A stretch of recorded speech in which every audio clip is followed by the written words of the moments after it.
Oke, kelas. Apa yang sama gitu?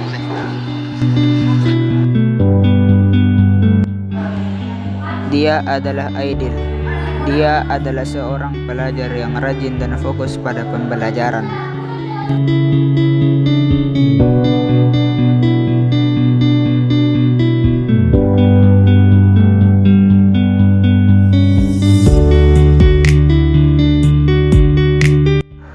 Dia juga biasa membantu temannya mengerjakan soal.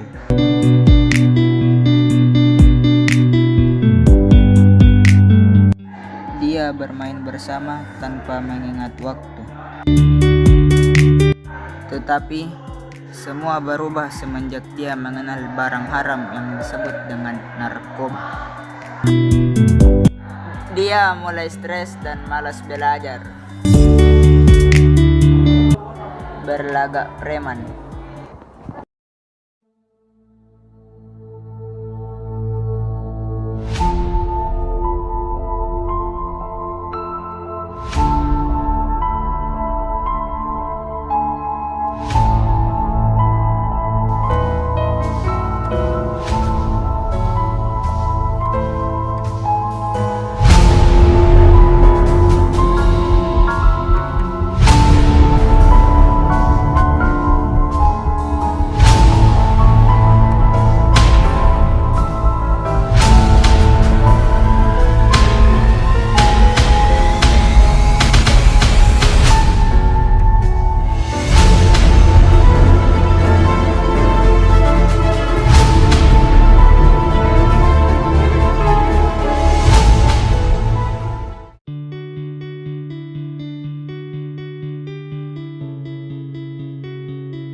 Kenapa kayak ini? Ada sekali udah menguras.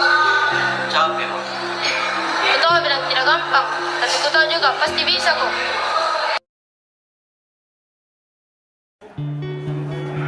Apa begini sih?